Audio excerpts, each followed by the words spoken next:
Senhor Deus e Eterno Pai, agradecemos por estarmos aqui nessa tarde, final de tarde, neste último dia do Encontro da Fé Reformada. Logo mais, creio que estaremos com os nossos irmãos todos, te adorando, bendizendo o Teu nome, ó Deus. Nós te agradecemos pela forma como nos dirigiu até aqui. A Tua mão foi sobre nós, nos protegeu, nos deu, ó Pai, forças, ânimo, e nos deu condições, ó Pai, de fazer dessa semana uma semana de adoração, de louvor e de meditação, ó Pai, a respeito das coisas grandiosas realizadas pela Tua mão no passado. Tu levantastes, ó Deus, acima de tudo, o Teu próprio Filho para viver, morrer e nos salvar. Tu, ó Deus, através da obra do Teu Filho, também levantou homens de vários lugares, em várias regiões, em várias épocas, para continuar a Tua obra. E inspirados, ó Deus, em Cristo e nesses homens que foram levantados por Ti, nós meditamos nessa semana a respeito de tantas pessoas, de tantos irmãos, a respeito de aspectos bíblicos, históricos, e foi de grande valor espiritual. E ajuda-nos, ó Deus, a não somente ouvir, mas também a praticar todas estas coisas. Pedimos a Tua direção, a Tua orientação, em nome do Teu santo e amado Filho Jesus, para esse momento também que vamos estudar esse tema tão importante, ó Deus, de grande valor e muitas vezes tão esquecido. Dá-nos, ó Deus, condições de entendê-lo, capacita-nos, ó Deus, com o Teu Santo Espírito, é a nossa oração em nome de Jesus. Amém. Ok.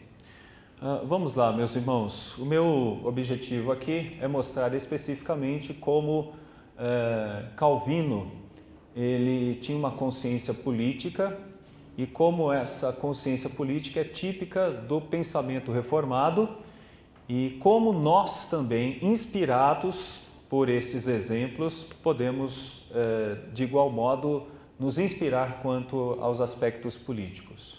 Quando se fala de política, geralmente as pessoas pensam assim, bom, então o que é uma ação política?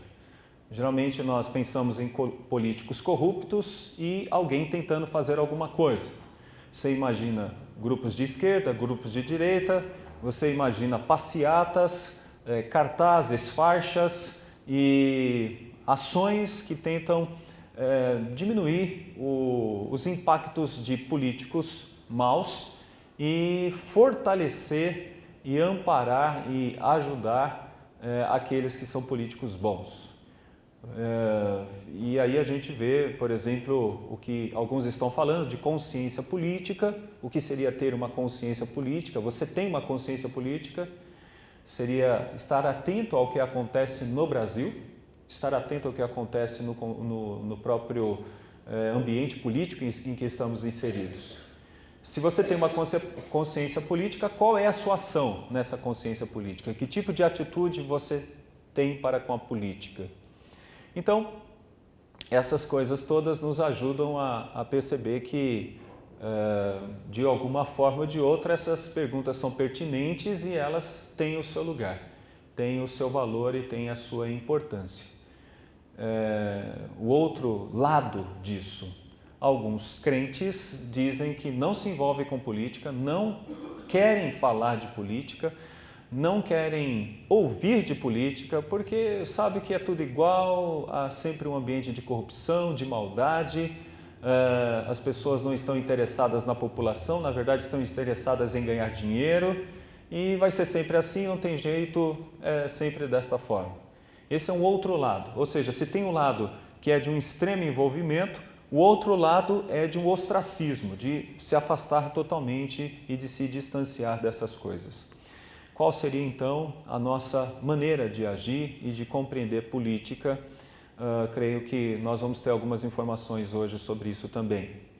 A minha ideia é avaliar um aspecto histórico, ao mesmo tempo olhar para aqueles que estavam no momento da história que agiram de uma forma política, pensar em algo que poderia ser feito, e, como eu disse já na oração e agora nesse momento, nos inspirar com exemplos assim.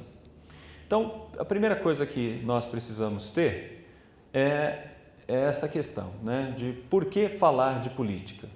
Bom, porque nós somos seres políticos. O homem é um ser político. O homem é um ser que deve conviver e se relacionar, e para se relacionar ele tem que entender política, ele tem que compreender o que é viver dentro de um ambiente onde há uma comunidade. Essa comunidade precisa de uma direção e essa comunidade, precisando de uma direção, se organiza para que assim nós tenhamos um bom viver, uma forma coerente de viver. Um dos textos que eu gostaria que ficasse bem na sua mente é o texto de 1 Timóteo, capítulo 2. 1 Timóteo, capítulo 2. Diz assim: antes de tudo, na primeira carta de Paulo a Timóteo, capítulo 2, antes de tudo, pois, exorto que se use a prática de súplicas, orações, intercessões, ações de graças em favor de todos os homens, em favor dos reis e de todos os que se acham investidos de autoridade, para que vivamos vida tranquila e mansa, com toda piedade e respeito. Isto é bom e aceitável diante de Deus, nosso Salvador. Observe, se alguém já está dizendo não nos envolvemos com política, nesse texto a gente já percebe que tem que ter um envolvimento. E esse envolvimento se dá por uma das coisas mais importantes que um crente pode fazer, que é a oração. Mas aqui você percebe que temos uma orientação apostólica a respeito de alguém que está falando sobre líderes políticos, então ele entende a necessidade desses líderes políticos e mais, a necessidade de orar pelos políticos. Vou fazer uma pergunta aqui para vocês e eu quero que você seja muito honesto no seu coração. Nessa semana, por quais políticos você já orou? O presidente da República? É boa honestidade, é muito bom quando a gente vê honestidade. É isso mesmo, é bom quando alguém fala. Né? Os senadores, por todos, né? Os senadores oraram? Eu clamei, pastor. É? Quando falou que ele estava no hospital, Uhum. eu clamei pela nação. Exatamente. Orou também pelos deputados federais, estaduais? Até o assessor do vereador. Até o assessor. E olha que alguns têm muitos assessores. Né? Então, quando nós oramos, né, estamos fazendo uma grande ação política. E é daí que nós temos que falar sobre política, sim. Porque se eu oro por alguém. E se eu oro por alguém, eu sei por que eu devo orar. E se eu oro por alguém que eu sei que eu devo orar, é porque tem uma importância. E se tem uma importância, qual é o lugar dessa importância na minha vida? E aí eu vou dizer mais, na vida do povo e da comunidade. Vocês viram a intenção de Paulo na oração? Para que tenhamos vida mansa e tranquila.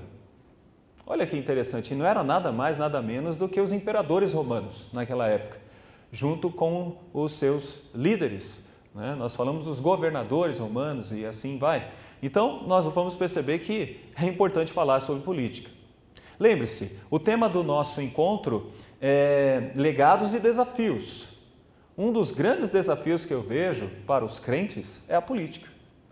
É a política. Até o assunto que nós comentamos ontem sobre essa questão típica de ideologia de gênero envolve uma preocupação política.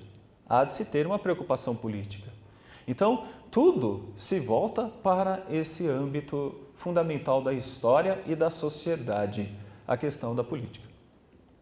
Eu quero trabalhar algumas teses que é de um autor que eu admiro muito, Wayne Grudem, quando ele fala assim, precisamos de um projeto maior em termos de política. E que projeto maior? Eu queria que você se olhasse nisso, você se autoavaliasse. Por exemplo, qual é o projeto que você, em termos de política, consegue imaginar que deve ser maior do que esse seu projeto atual? Qual é o seu projeto atual? De repente, o seu projeto atual de política é criticar os políticos.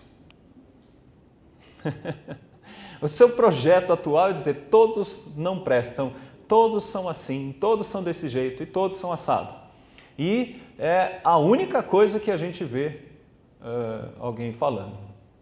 Por exemplo, estamos numa tarde e vocês podem perceber o tema. Ele deveria chamar tanto a atenção como o tema de ontem, né?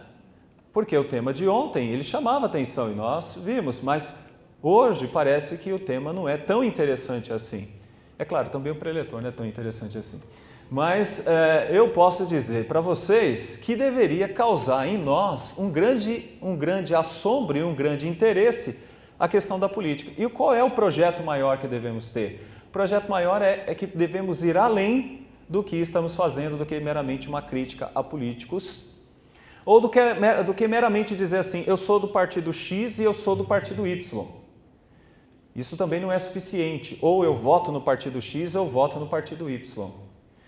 É importante que a gente tenha uma visão de um projeto maior quando se fala de política, e eu creio que o projeto maior, primeiro, começa com discussão, com falas, com uma preocupação como essa que estamos tendo aqui no 6º Encontro da Fé Reformada, em poder discutir um pouco mais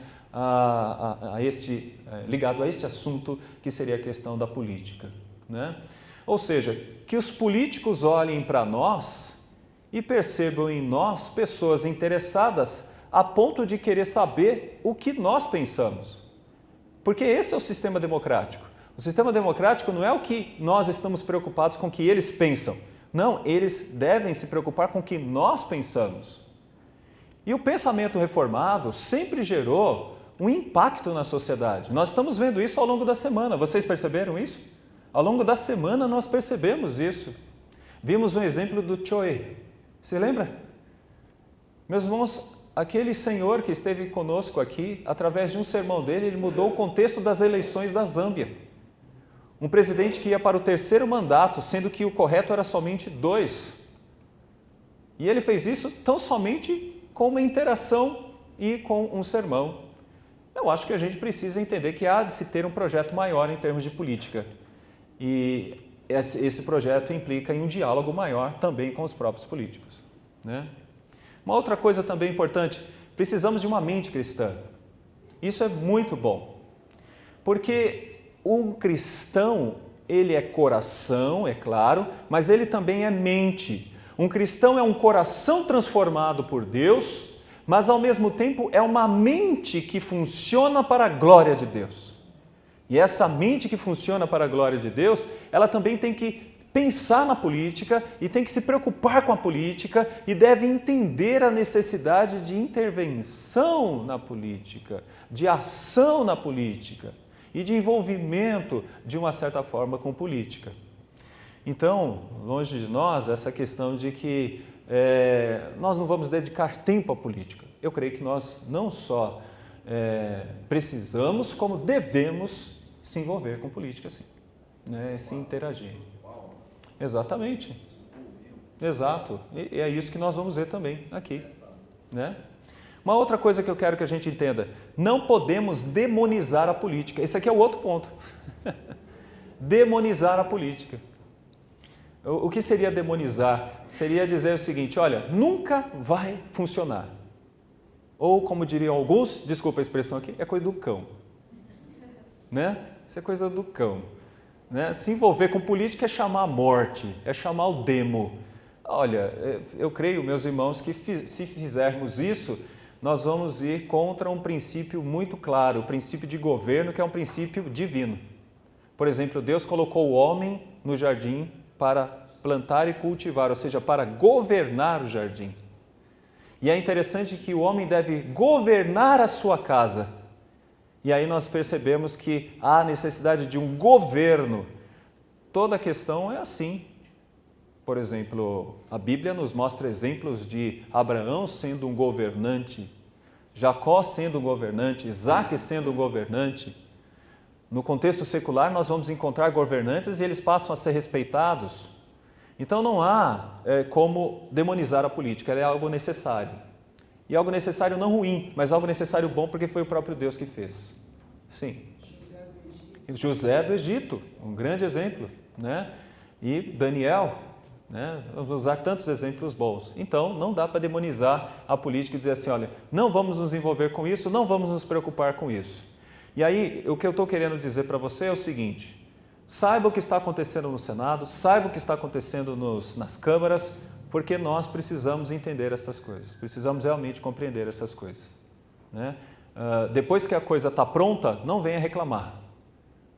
né? Se está pronta, não vem reclamar. Foi votado, deu chances, ninguém trabalhou, ninguém falou, então depois não vem reclamar, por causa de uma visão demonizante de política.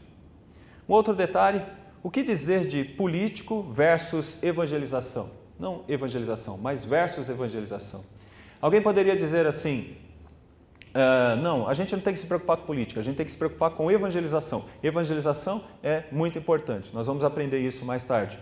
Evangelização realmente é importante. Ontem nós vimos uma série de exemplos de missionários que foram evangelísticos, mas não há como colocar política versus evangelização. Uma coisa é uma coisa, a outra é outra, mas tanto uma como a outra precisa de interação. Você precisa de envolvimento, tanto em uma coisa como outra. É importante evangelização muda o contexto social também, muda o contexto espiritual, é claro, fundamentalmente é essa preocupação, mas política, o envolvimento político também é algo muito importante para que o crente possa também se preocupar e se interar. Uma outra questão é que alguém pensa que tudo será resolvido somente com política. Inclusive, alguns políticos pensam que tudo será resolvido somente com política. E vão dizer o seguinte, política não se envolve com religião. Política é uma coisa, religião é outra. Tome cuidado, isso também é um erro.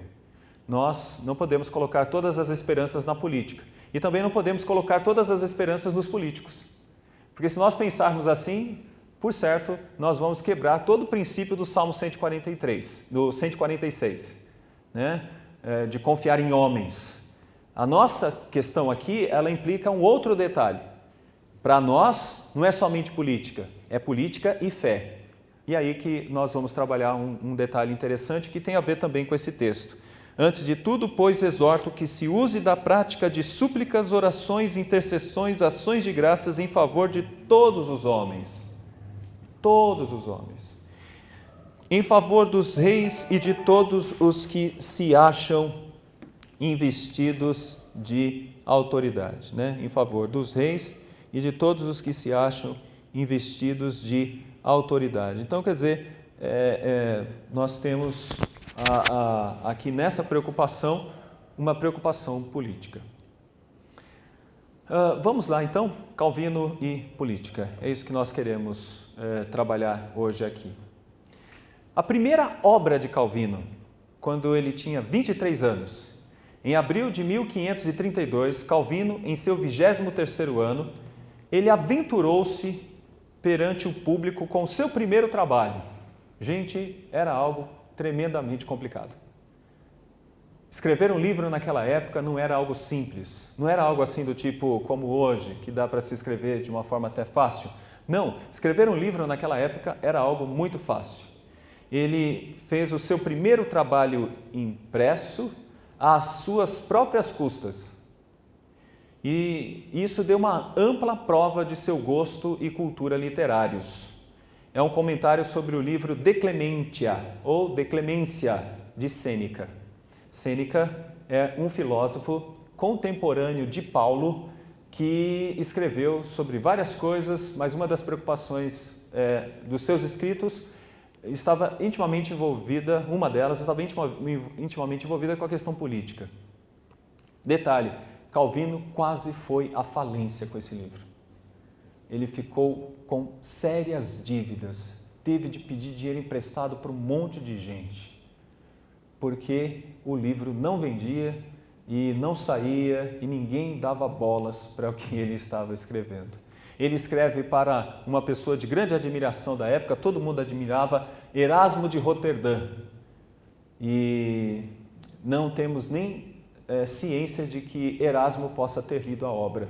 Parece que não. Mas foi o próprio Erasmo que trouxe Sêneca para o contexto do Renascimento. Nós estamos falando do Renascimento, né? O ano de 1500. Então, nesse período, Calvino escreve a sua primeira obra. E olha só, a sua primeira obra tem uma visão política.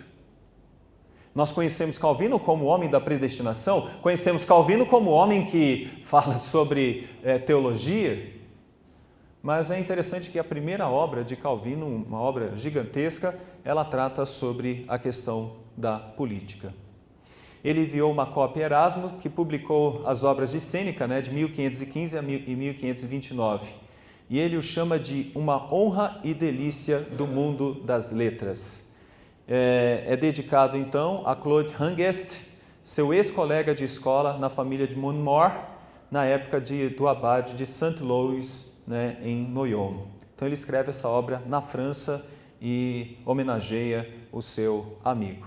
Schaff diz o seguinte: esse livro se move do círculo da filologia clássica e da filosofia moral e revela um amor característico pelo melhor tipo de estoicismo, grande familiaridade com a literatura grega e romana, magistral latência, rara habilidade exegética, juízo claro e sério e uma visão aprofundada sobre os males do despotismo e os defeitos dos tribunais da justiça, mas não faz alusão ao cristianismo. É notável que em seu primeiro livro tenha sido um comentário sobre um filósofo moral que se aproximou do apóstolo Paulo do que qualquer outro escritor pagão. Ou seja, ele não escreve aqui como um teólogo, ele escreve como um cidadão, como uma espécie de advogado que está interessado no mundo em que ele está vivendo e basicamente preocupado com a política. Está extremamente preocupado com a política. O que é interessante é que a sua maneira de escrever vai começando a despertar e dando habilidade para ele começar a escrever também tantas outras coisas. Schaff ainda diz, é puramente o trabalho de um humanista, não de um apologista ou de um reformador. Não há evidências de que se destinasse a ser um pedido indireto de tolerância e clemência em prol dos protestantes perseguidos.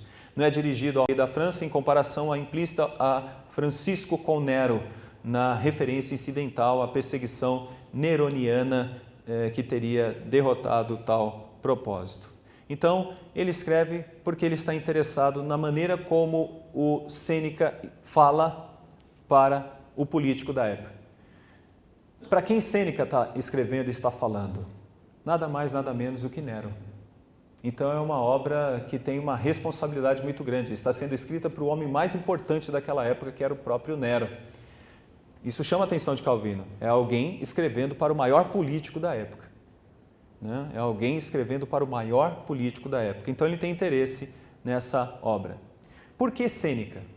Lucius Ammianus Sêneca foi um importante escritor e filósofo da época do Império Romano. Nasceu na cidade de Córdoba, província romana, ou seja, na Espanha, e em 4 a.C. e falece em Roma em 65 depois de Cristo.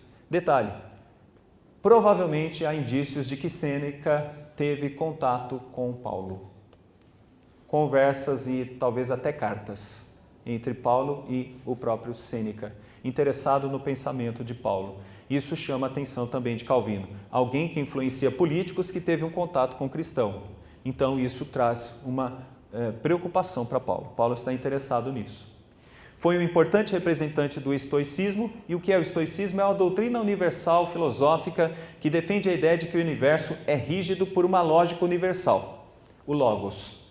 Não é à toa que João escreve o seu livro, ou o seu evangelho, dizendo no princípio era o Logos, e o Logos era Deus. O que João está fazendo é intercambiar sua informação com os estoicos e com aqueles filósofos da época. Era um defensor da vida simples, da ética e do destino predestinado. Aí a gente já percebe por que Calvino está gostando tanto desse homem. Tudo já está predestinado. Tudo já está predestinado. Né? Então, aí a gente percebe por que ele gosta tanto dele. Engraçado, Sêneca tem muitos bustos. A gente encontra muitas figuras de Sêneca. E geralmente as figuras são essas, assim, meio triste, meio pensativo, né? É bem típico de um estoico. Principais obras: Consolação a Márcia, Consolação a Políbio e Diálogo da Clemência. Mas ele tem uma série de tantas outras obras, são opúsculos, textos maiores, textos menores. Ele é um dos maiores filósofos na época de Cristo e na época de Paulo. Um dos grandes pensadores da época e muito respeitado.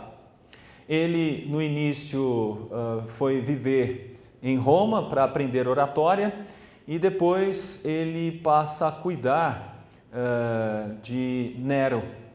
Ele se torna um pedagogo de Nero, nos primeiros anos de Nero. E ele orienta Nero a ser alguém mais temperante. Mas ele mesmo tem medo de Nero e acha que Nero pode se tornar uma pessoa muito ruim para o império. E ele está querendo já escapar disso. Mas ele assume a sua incumbência e mais adiante ele vai ser morto, né? Morto, quer dizer, vai ser obrigado a se matar. Foi mais ou menos assim. Ele já não estava concordando com o que Nero estava fazendo. Nero era um rei, um príncipe despótico, mau, que tratava muito mal os seus cidadãos, aqueles que eram inferiores a ele, e isso não batia em nada com a doutrina estoica. Não batia em nada com a doutrina estoica. Então Zenão era um jovem e por quê? O estoicismo é uma filosofia de uma escola, né, de renão de Cítio, que é da escola estoica. Zenão era um jovem da raça semita, um estrangeiro, que resolveu manter uma escola em Atenas. Esse aqui é o pai, né, do estoicismo. Ele era de Chipre e a influência de filósofos, principalmente os cínicos, sempre esteve presente na vida de Zenão. Cínicos são filósofos como os Diógenes. Eu não sei se vocês já ouviram falar de Diógenes de Sinope. Aquela cena clássica, né? Ele nu, ele morava no barril, né? Aí vocês já vão saber, né? Quando a gente fala morava no barril, a pessoa já pensa quem ele é. Morava no barril. E aí ele está lá e Alexandre o Grande resolve dar uma passada e conversar com ele. Alexandre o Grande se coloca na frente dele e diz assim: Diógenes, me pede o que queres e eu te darei. Aí ele olhou meio assim, falou assim: sai da frente do meu sol. Então ele era um cínico, né? E essa escola dos estoicos teve uma influência desses cínicos. Ele montou uma escola em Atenas, mas porque ele era um semita, um estrangeiro, ele não foi permitido comprar um prédio para montar a sua escola. Então ele tinha que ensinar onde? Ele tinha que ensinar na porta da cidade. Já viu aquelas portas? Né? Bem-vindo a Águas de tal, bem-vindo à cidade tal, não tem? Então ele tinha que ensinar dali. Por isso, estoá. Estoá significa portão ou pórtico. Então era dali que ele ensinava, do portão, daquele lugar. O Zenão ele tinha muitos alunos, né? Muitos alunos. Ele ensinou várias pessoas. Entre eles tem aqui o Crisipo, o Epiteto, o Sêneca e o imperador Marco Aurélio. Ou seja, o imperador Marco Aurélio se torna um estoico também. Vou falar um pouquinho sobre o que ensinava o estoico e vocês vão entender por que chama a atenção de Calvino esse homem. Zenão e seus discípulos acreditavam na catalepsis, ou compreensão do objeto pelo qual a mente é obrigada ao assentimento. Tinham a lógica como referência, como os epicuristas, e também acreditava na sensação que transfere o conhecimento para a alma, postulando assim um assentir. A impressão não depende de nós, mas do objeto, ou seja, a ação que o objeto exerce sobre os sentidos. Você fala, mas reverendo, a gente tem que ver isso mesmo? Eu acho que sim. Vá agora para Atos 17 e aí vocês vão entender por quê. Atos 17.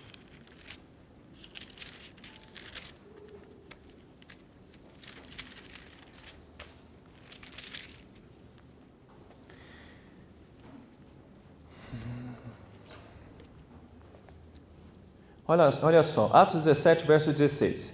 Enquanto Paulo os esperava em Atenas, o seu espírito se revoltava em face da idolatria dominante da cidade. Por isso, dissertava na sinagoga entre os judeus e os gentios piedosos também na praça, todos os dias entre os que se encontravam ali. E alguns dos filósofos epicureus e estoicos contendiam com ele, havendo quem perguntasse: que quer dizer esse tagarela? E outros: parece pregador de estranhos deuses, pois pregava Jesus e a ressurreição. Então, tomando-o consigo, levaram a Areópago, dizendo: poderemos saber que nova doutrina é essa que ensinas? Observe, provavelmente são os estoicos que chamam Paulo para essa conversa no Areópago. E Paulo conversa com eles e vai ressaltar a doutrina cristã, vai expor para eles tudo o que pensa o cristianismo, e no resultado final é que muitos deles não aceitam. E por que não aceitam? Porque eles não acreditavam que a alma voltar para o corpo fosse uma coisa boa. Eles acreditavam que a alma realmente ela recebia conhecimento de Deus, mas depois ela se reencarnava ou então ela se evoluía para uma outra realidade, mas não voltar para um corpo. Eles acreditavam em algo mais místico e por isso não tivemos tantos, a não ser o Areopagita, né, que aceita a pregação de Paulo. O Logos, a razão, é o elemento primordial do cosmos, pois os homens são dotados de razão. Como diz Mondin, ao referir a esta parte do pensamento estoico, ora, o homem é manifestação do cosmos e, como todo, não pode ser menos perfeito do que as suas partes. Não se pode aceitar que o cosmos seja destituído de razão. Então, a grande razão do homem é voltar para o todo e não ficar excluído das partes, porque é um isolamento no próprio corpo. Mas a gente percebe muitas coisas interessantes com esses estoicos. Por exemplo, eles acreditam numa apatheia ou apatia, isto é, a anulação das paixões na superação da própria personalidade. Somente superando assim mesmo é que o homem pode unir-se ao Logos. Existe a necessidade de libertar-se das paixões que são cadeias que ligam a alma ao corpo e impedem-na de unir-se ao Logos. Ou seja, um estoico não poderia se prender a dinheiro, a bens materiais, não poderia se deixar envolver por essas coisas. Um estoico ele deveria encontrar uma liberdade dessas coisas. Ele não poderia se deixar se prender por essas coisas. Ele deveria olhar para o homem e ajudá-lo. Olha só a frase mais forte dos estoicos aqui, está no finalzinho aqui, ó. O homem é a coisa sagrada para outro homem. Pense agora num político pensando assim. Só faz o exercício agora. O homem é a coisa sagrada para outro homem. Imaginemos, por exemplo, um político, hipotético, que de repente deixa 50 e poucos milhões de reais no apartamento dele. E que você encontra crianças passando fome, ou você encontra pessoas que não têm água encanada, ou você encontra pessoas que estão passando necessidade. Hipoteticamente, é claro, isso não acontece, mas só uma hipótese, né? Imagine uma pessoa assim, que guarda milhões na sua casa e tem carros caros e de onde vem esse dinheiro? E aí a gente pergunta, será que esse homem consegue entender que o homem é a coisa sagrada para outro homem? Será? Então não dá para se fazer política assim. Um estoico não concorda com isso, um estoico não concordaria com isso. Dá para entender por que Calvino está se baseando no filósofo estoico para falar sobre a questão política? Percebeu agora? Ele está examinando um conselheiro, um pedagogo que orientou um rei e está imaginando aqui a base de pensamento desse homem e nós vamos perceber que não é essa que nós estamos vendo aqui. A preocupação com o próximo. Um estoico ele deveria realmente se preocupar com o próximo. Deveria ter uma preocupação muito grande com o próximo, né? Porque uma das formas dele valorizar a alma é valorizar a alma no outro, porque essa alma do outro faz parte de uma grande coletividade de almas. Então, quando você está valorizando a alma do outro, você está se valorizando e está valorizando todas as outras almas. Se você pode fazer um bem para todos, amém. Então, você pode fazer um bem para todos e nunca um político deveria pensar no mal de um cidadão. Sim, Tânia? Isso é política. Isso é política. E nós não estamos falando de um contexto religioso, nós estamos falando de um contexto secular. Eu já estou com a palestra de ontem, já quase falei sexual, né? Então, o contexto secular, tá ok? Ok, olha só uma das frases dele. A parte mais importante do progresso é o desejo de prosseguir, né? Ou seja, a parte mais importante de você crescer é você continuar crescendo e continuar melhorando e continuar melhorando e continuar melhorando. Deixa eu dizer uma coisa para você. O pensamento calvinista é assim. Você não se contenta com o que você é. Você deve procurar melhorar e melhorar e melhorar e melhorar cada vez mais. Você não pode se contentar com o que você já tem. Você já deve entender que há de se ter uma boa ambição de melhorar e melhorar e melhorar cada vez mais. Vamos imaginar um marido pensando assim. Não seria o melhor marido? Mas vamos imaginar um filho pensando assim. Não seria o melhor filho? Mas vamos imaginar um político pensando assim. Seria maravilhoso, nós teríamos políticos cada vez melhores. Ou seja, se temos pessoas que já têm 30 anos de política, por que o nosso país continua do mesmo jeito? Se temos pessoas que têm 40 anos aí na política, sei lá, 20, por que estamos do mesmo jeito? Porque não tem esse olhar, essa visão, essa compreensão. Por isso que Sêneca é alguém muito importante para trazer uma compreensão jurídica, política para o primeiro livro de Calvino. Outra frase, né?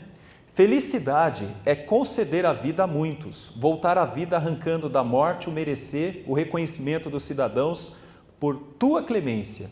Não há ornato mais digno de alta colocação de um soberano, nem mais belo que a coroa que se concede para salvar a vida dos cidadãos. Olha o que ele está dizendo.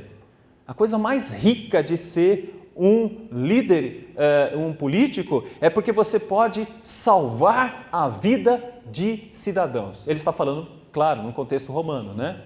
Não as armas arrebatadas aos vencidos, não as carroças ensanguentadas com o sangue dos bárbaros, não os despojos conseguidos em guerra. O poder dos deuses é este, salvar massas de gentes e coletividades. Nesse trabalho de Clementia, nós estamos falando de um pagão. E ele diz assim, nós não oferecemos sacrifícios constantemente para que os deuses nos perdoem?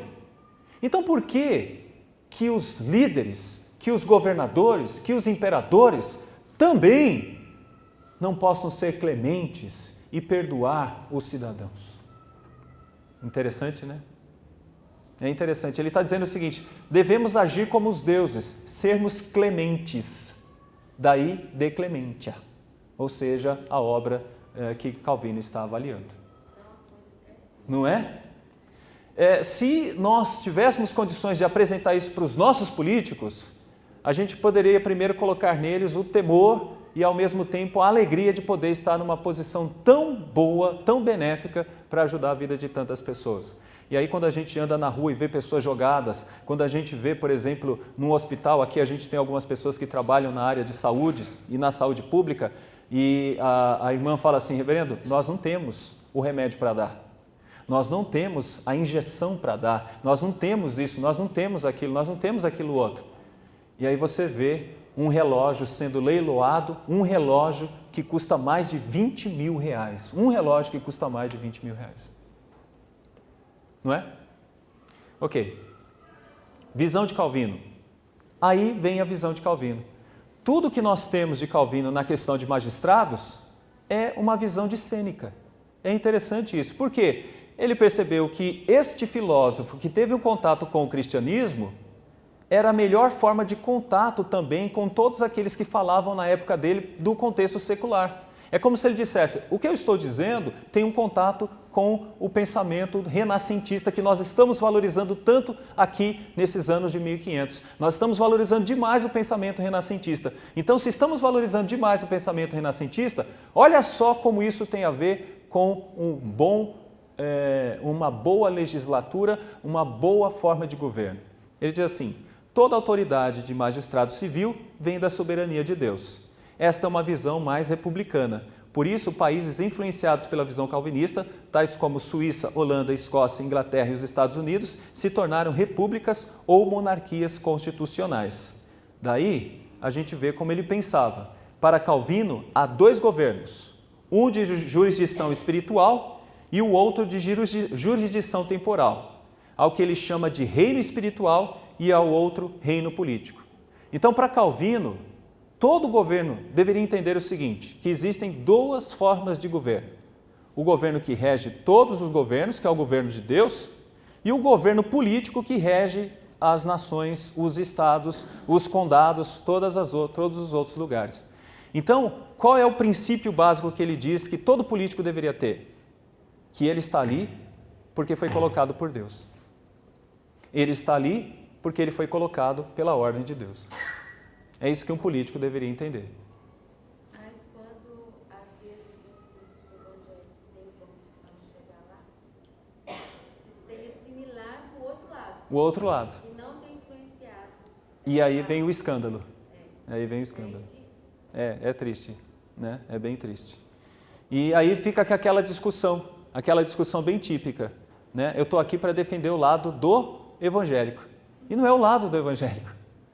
Ele está ali para defender o lado do cidadão e não o lado do evangélico. Essa história de lado do evangélico não existe quando você fala, por exemplo, da vocação política. Outra coisa importante também. O governo deveria ser dividido em 3 partes. Quais seriam essas? Magistrados civis. Os juízes da Bíblia deveriam realizar justiça, não em seus nomes, mas em nome de Deus. Né? Então, quer dizer, ele divide o governo em 3 partes. Civil, os juízes da Bíblia deveriam realizar justiça não em seus nomes, mas em nome de Deus. Então, significa que os magistrados também devem realizar justiça, devem fazer justiça.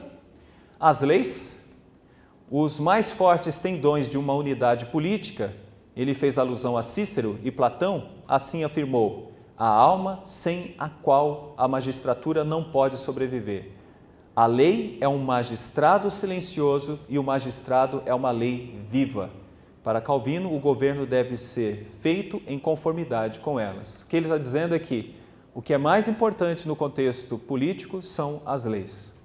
Então, deixa eu dizer uma coisa aqui para você. Quantas vezes você já leu a Constituição do Brasil? Então, como que você quer se envolver com política e ter um projeto maior, sendo que você não conhece nem a Constituição do Brasil? Ah, mas eu não tenho que conhecer isso não, reverendo. Quem disse? Se você tem uma compreensão de progresso e uma compreensão de desenvolvimento, então você precisa conhecer as leis. Não me venha falar mal dos políticos, sendo que você não se envolve e não sabe das leis. Você está percebendo a coisa aqui? Ele está dizendo, os tendões são as leis. Para ter um governo, para que ele possa se movimentar e possa permanecer em pé, você precisa das leis. E esse é o ponto importante. Nós temos que saber o que a lei diz, o que a lei fala, e é isso que nos dá autoridade. Outro detalhe, o povo. Então ele está falando magistrados civis, leis e o povo. O poder político vem de Deus, mas Deus atua através do povo. Ou seja, Calvino é um democrata. A lei deriva do povo e é o povo apenas que pode modificar. Assim, o povo estabelece as regras do pacto político e o rei se obriga a atuar dentro delas. Ou seja, o povo é o grande interessado, mas também é a parte que está mais consciente do que está acontecendo no processo político. Então, dividido em 3 partes, nós temos magistrado civil, leis e o povo. Os governantes devem adorar a Deus com suas obras. Ora, ensina também que a potestade é uma ordenação de Deus e que não há qualquer poder que não seja ordenado por Deus. Romanos 13, 1 e 2. Pelo contrário, os próprios príncipes são ministros de Deus para louvor aos que agem bem e como vingadores com ira aos maus. Além do mais, acrescente-se aqui os exemplos de santos dos quais uns exercem reinados, como Davi, Josias, Ezequias, outros sátrapas como José e Daniel, outros governos civis e um povo livre, como Moisés, Josué e os juízes, cujas funções o Senhor declarou que foram para eles aprovadas. Então, os governantes devem adorar a Deus com suas obras. Eles devem trabalhar e exercer o seu papel como aqueles que adoram a Deus com as suas obras. Aí você vai dizer, mas reverendo, nem todos os governantes querem adorar a Deus. De alguma forma, querem adorar a Deus. Aí que entra de novo o texto que eu estou dizendo e que estou falando para vocês. Em favor dos reis e de todos os que se acham investidos de autoridade para que vivamos vida tranquila e mansa, com toda piedade e respeito. Eu não estou preocupado com o governante, eu estou preocupado com Deus que controla o governante. E aí que está o poder. Eu estou preocupado com Deus que controla a mente do governante. E esse é o fator, não dá para se desvincular a política da fé. Eu tenho que orar, né? Vamos lá para mais um detalhe dele? O que eu aprovo é uma ordem civil que cuide para que a religião verdadeira, contida na lei de Deus, não seja publicamente violada nem maculada por uma licença impune. Aqui tem um outro detalhe interessante. Ele vai dizer que o governante, ele tem que dar liberdade para que o povo adore. Nenhuma lei pode causar impactos afetando a nossa adoração. E eu posso dizer para vocês o seguinte, do jeito que as coisas vão, como nós falamos ontem, daqui a pouco, pastores vão ser obrigados a fazer casamentos que eles não querem fazer. Pastores vão ter que receber pessoas que, segundo os princípios bíblicos, não podem ser recebidas. Do jeito que as coisas vão. Então, um governante teria que entender o seguinte, nisso eu não mexo. Ali eu só tenho que preservar o direito deles de adorar. E nós estamos falando de quem? De todos. De todos. Todos têm o direito de adorar. Agora, na adoração, o governo não interfere. Ele só deve interferir nas questões que implicam a sua ordem, o seu cuidado. Com outras não, né? Eu posso pedir para alguém me dar um copo d'água? Por favor, se alguém puder me ajudar. O governo deve estabelecer a paz, mas o objetivo do governo temporal é manter e conservar o culto divino externo, a doutrina e religião em sua pureza, o estado da igreja em sua integridade, levar-nos a viver com toda a justiça, segundo o exige a convivência dos homens durante todo o tempo que vivermos entre eles, instruir-nos numa justiça social, fomentar a harmonia mútua, manter e conservar a paz, a tranquilidade comuns, coisas essas que reconheço serem supérfluas se o reino de Deus, como ora se acha entre nós, extingue a presente vida. Então, olha só, o que ele está dizendo é o seguinte, o governante deve viver para a paz. Obrigado, meu irmão.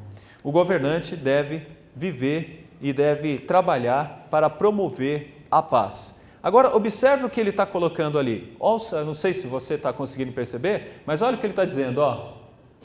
Vivermos entre eles, instruir-nos numa justiça social.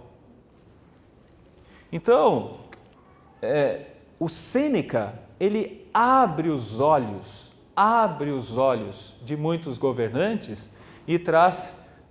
obrigado, viu? Agora eu tenho água para muito tempo, né?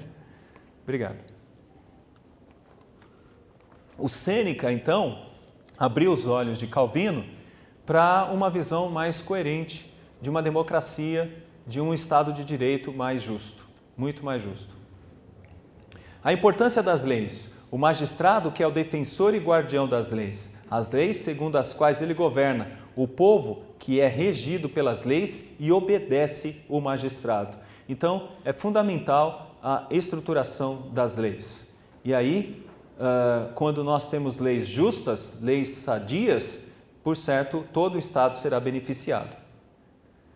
São os agentes de Deus. Em suma, caso se lembrassem de que são vigários de Deus, impõe-se que vigiem com todo cuidado, zelo, diligência, para que representem em si aos homens uma como que imagem da divina providência, proteção, bondade, benevolência e justiça. Então, são agentes de Deus. Tem um indiano chamado Yuval Yunus, e este homem é um economista e ele criou na Índia o chamado Banco do Povo. Alguém já ouviu falar? Banco do Povo. Ele criou um banco para mulheres. Na Índia, as mulheres são muito atingidas por questões preconceituosas. E ele criou um banco de empréstimo para essas mulheres. Viu isso já, né, Jace? Ele criou um banco de empréstimo para que essas mulheres tenham recursos para se estruturarem economicamente, para não dependerem de ficar pedindo esmolas nas ruas. E ele ganhou o Prêmio Nobel de Economia porque muitas dessas mulheres já estão com a vida arrumada, arranjada e estruturada. Veja bem, nós não estamos falando de uma pessoa que de maneira alguma estamos falando de uma pessoa que é reformada. Estamos falando de alguém que não está ligado a um quadro reformado, mas que tem uma questão clara de Estado de Direito, tem uma questão clara de uma visão jurídica, tem uma questão clara de justiça social e tem uma visão clara de como proceder na sociedade por uma visão que nós chamamos humana. Humana. Vamos lá, um pouquinho mais. Deus controla os governos. Designou os magistrados para que governem o mundo de forma justa e legítima, ainda que as autoridades ditatoriais injustas não devem ser classificados como governos ordeiros. Todavia, o direito de governar é ordenado por Deus visando o bem-estar da humanidade. Aqui a gente percebe uma outra coisa. Calvino tem a certeza de que Deus está controlando tudo e ele está regendo todas as autoridades, mesmo aquelas que são injustas, como nós estamos colocando ali, ó. Mesmo aquelas que são injustas. Né? Então, por que isso é importante? Voltamos de novo ao texto. Antes de tudo, pois, exorto que se use a prática de súplicas, orações, intercessões, ações de graças em favor de todos os homens, em favor dos reis e de todos os que se acham investidos de autoridade, para que vivamos vida tranquila e mansa, com toda a piedade e respeito. Agora, observe no verso 1, ações de graças. Sabe o que ele está dizendo aqui? Paulo está dizendo que devemos agradecer e devemos pedir, mas devemos também agradecer, porque inclusive até as perseguições e as injustiças são importantes. Eu fico imaginando, não que eu não queira isso para o meu país, aliás eu quero, mas eu fico imaginando o meu país indo bem economicamente. Eu fico imaginando. Eu acho que rapidamente, do jeito que nós estamos, seria facinho para nós nos secularizarmos e até virarmos céticos. E eu não estou falando só dos protestantes, eu estou falando dos católicos também. Eu não quero necessidades econômicas para o meu país, problemas sociais para o meu país. Mas uma coisa eu sei, que se o Brasil tivesse um desenvolvimento econômico, talvez como uma Holanda, talvez como uma Bélgica, talvez como algumas nações da América, por certo, hoje as igrejas estariam bem vazias. Porque é muitas vezes através dos sofrimentos e dos problemas que a igreja se fortalece e se torna dependente de Deus. Na fraqueza que nos tornamos fracos. Sabe o que eu estou dizendo aqui? Que talvez se muitos de nós estivéssemos com uma vida econômica totalmente ajustada, nós nem estaríamos aqui nessa tarde. É o que acontece lá, né? Exatamente. Quando as igrejas fecharam, Exatamente. O pior é quando a gente fala assim, nós não temos furacão, né? Lá eles têm. Nós não temos terremoto, no outro lugar tem. Não tem nevasca. Mas o que a gente tem de político fazendo um estrago no nosso caixa, a gente não precisa de coisas para tirar dinheiro do nosso caixa, eles mesmos tiram. Isso significa que isso faz esse Brasil ainda ter talvez um pouco mais de dependência, quando a gente vê pessoas não tendo, passando dificuldades, ou tendo que segurar. Então, esse é um detalhe muito interessante de Calvino. Calvino vai dizer o seguinte, olha, não se preocupe se tivermos injustiças também. Essas injustiças têm o seu lugar. Aí você fala, não, reverendo, isso aí é demais, né? A gente não vai aguentar isso não, a gente vai pegar em paz, picaretas, martelos e umas bandeiras vermelhas e vamos acabar com tudo. Vamos para Paulista. No domingo, que é dia do Senhor, vamos para Paulista. Bom, o governo controla o mal. Aqui, porém, surge uma outra questão. Como parece árduo e difícil, se pela lei de Deus todos os cristãos são proibidos de matar, e do santo monte de Deus, isto é, da igreja, o profeta vaticina que nela não afligirão nem farão mal, como é lícito aos magistrados serem ao mesmo tempo não só piedosos, mas também sanguinários?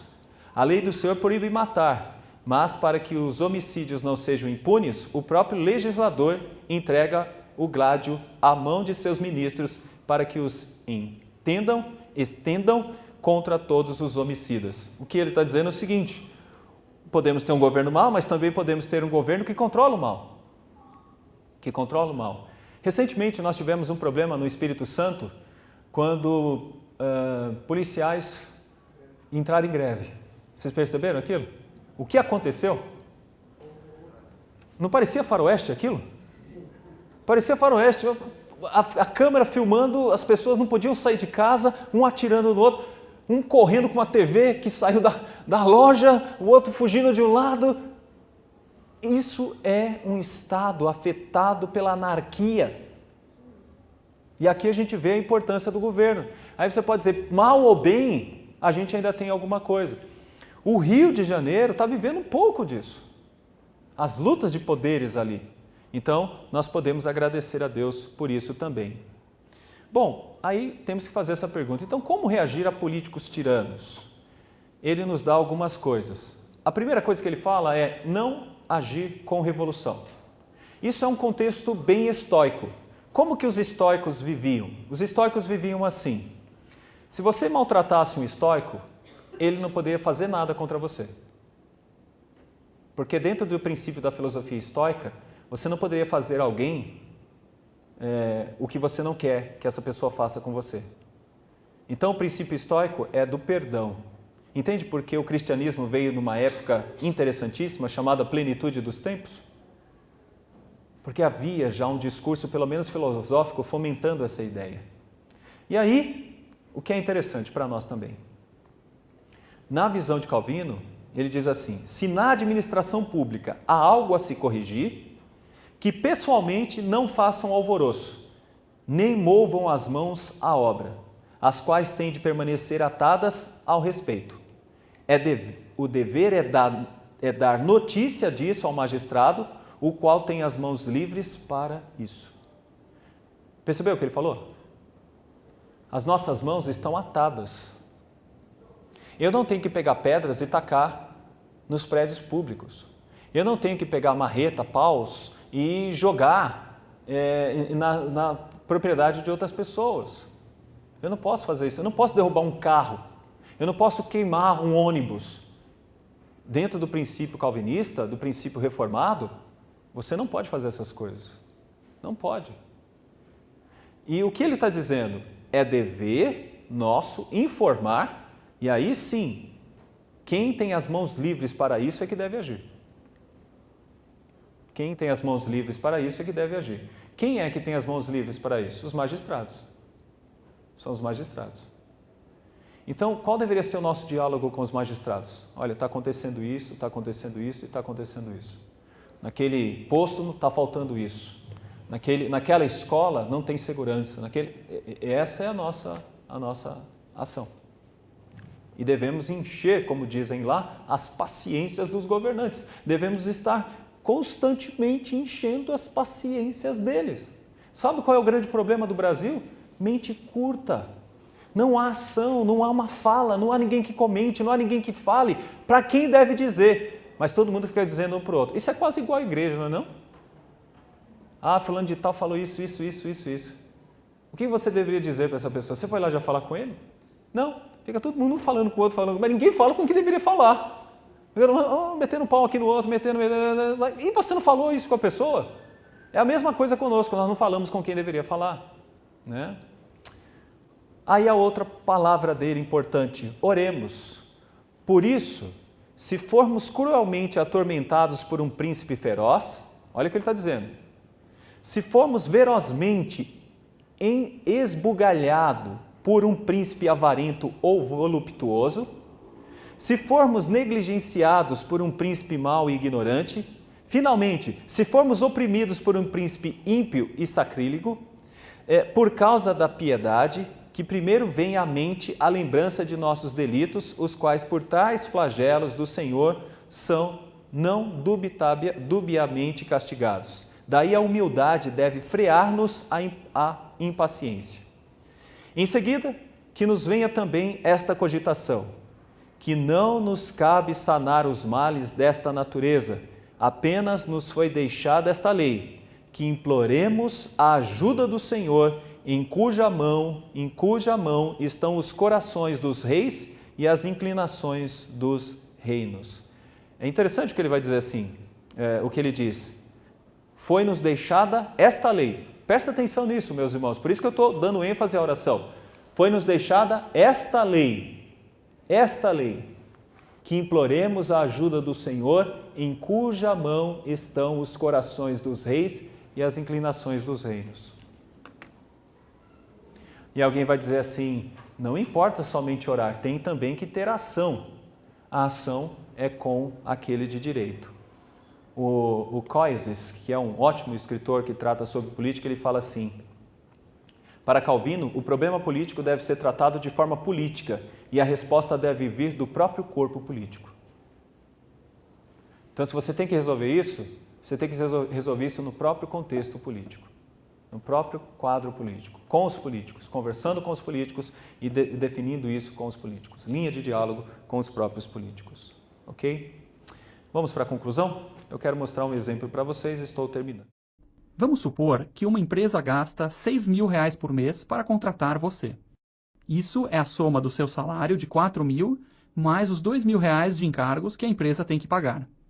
Depois dos encargos que a empresa paga, vem o desconto de impostos que abatem do seu salário.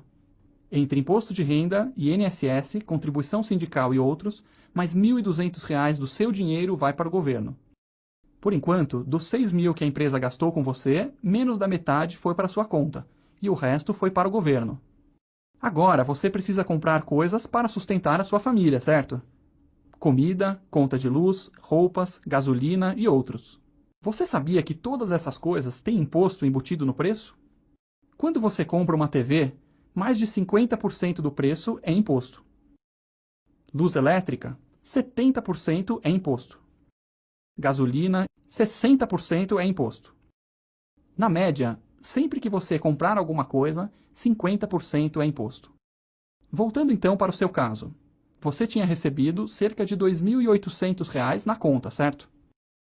Depois de gastar esse dinheiro com as compras, nada menos do que R$1.400, ou seja, 50%, foi para o governo, na forma de impostos embutidos nos produtos. Se não fossem os impostos, você teria comprado o dobro das coisas. Resumindo a história, a empresa gastou R$6.000 com você. Desse total, você conseguiu comprar produtos e serviços no valor real de apenas R$1.400. Ou seja, você ficou com apenas 23% do valor que produziu com seu trabalho duro. E o governo levou 77% sem fazer nada. Isso é repetido dezenas e dezenas de milhões de vezes, com cada brasileiro produtivo. É uma montanha imensa de recursos que sai do bolso de quem produz e vai para o governo. E o que acontece com todo esse dinheiro? Será que os cidadãos recebem de volta alguma coisa que vale a pena? Infelizmente, nós sabemos que não. Uma parte enorme do dinheiro é roubada. Quadrilhas inteiras de políticos, funcionários públicos, juízes, passando a mão no dinheiro. Obras superfaturadas, mensalão, parentes ganhando salários de marajá, fazendo a festa, com o seu dinheiro. Outra parte do dinheiro é desperdiçada. Um governo com gente demais, com burocracia demais, gastos demais e resultados de menos. A população que produz no Brasil está sendo massacrada por impostos altos e governo ruim. Como resolver o problema? Para consertar o Brasil, é preciso consertar o governo brasileiro. E isso exige que os políticos votem leis boas. É possível conseguir isso deles?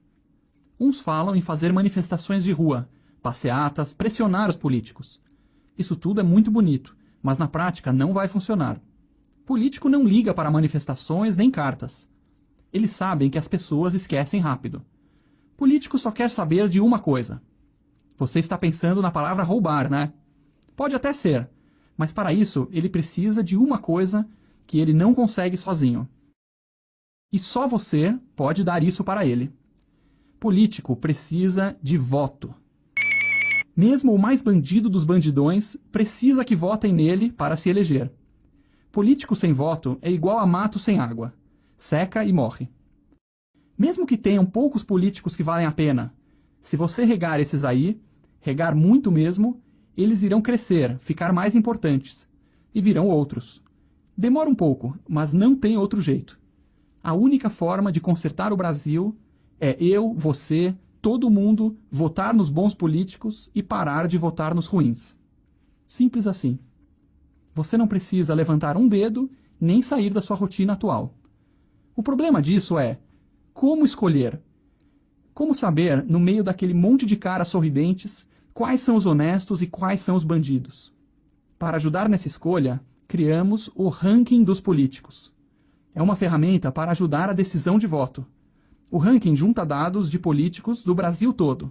Olhamos se o político falta muito ou comparece ao trabalho. Olhamos se ele está envolvido em escândalos de corrupção. Olhamos se ele vota leis boas ou só pede mais verbas e gastos. Cada fator tem uma pontuação, e com isso construímos o ranking. O ranking ordena os políticos do melhor para o pior. Ordena também por estado ou cidade, para ficar mais fácil você escolher. Essa iniciativa não pertence a nenhum partido ou grupo de interesse. Nosso objetivo é ajudar as pessoas a votar melhor. Se juntarmos milhões de cidadãos, votarmos nos bons e pararmos de votar nos ruins, colocaremos os bandidos da política para fora e ajudaremos o Brasil a melhorar. Divulgue o ranking para todos os seus conhecidos para que possamos votar melhor. Tá aí. Uma ideia simples, alguns dizem até muito infantil, mas eu creio que são muito coerentes. Eu concordo com essas ideias. Eu acho que esse é o melhor caminho.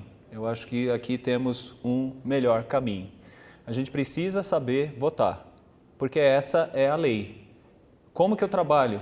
Por exemplo, foi um monte de gente fazer manifestação. Era para continuar fazendo manifestação. Porque do jeito que a coisa está, não melhorou nada. E deveria continuar fazendo manifestação. Aliás, todo domingo tinha que ter manifestação. Por que sumiram? Vamos imaginar aqui o seguinte. Essa é uma atitude muito simples. É interessante, eu gostei dessa atitude porque são empresários, pessoas que trabalham na área do empresariado, e eles não estão ganhando nada com isso. Aliás, estão gastando para ter isso. E eu acho muito interessante, antes de votar, saber em quem eu estou votando. E se tem um ranking, isso é maravilhoso. Como isso é bom! Eu acho que é isso que está faltando para a gente. E é nisso que a gente vai melhorar a política e todo o sistema político. E mais, dentro de um sistema reformado como nós vimos até aqui. Não é isso, gente? Não é interessante o que nós vimos? Realmente é muito interessante. E coisa simples. Mas muitas vezes a gente faz o que a gente falou logo no início da nossa palestra. Encerro com o princípio que salvou da nossa compreensão de Sêneca. Gemini gratiae, ou graça comum. Da antítese tivemos o conceito de Gemini gratiae, ou graça comum. Desta forma, em todos os lugares podemos encontrar coisas boas, inclusive aqui para nós. Na posição de esquerda ou de direita, creio que o sistema de educação em Cuba, por exemplo, pode nos colocar um quadro positivo a respeito disso. Se nós olharmos para a graça comum, nós vamos fazer como Calvino, que encontrou em Sêneca um ótimo exemplo de como lidar com a política. Graça comum é uma das questões mais interessantes. E como que a gente enxerga a graça comum? Quando a gente faz algo parecido com isso que a gente acabou de ver no vídeo.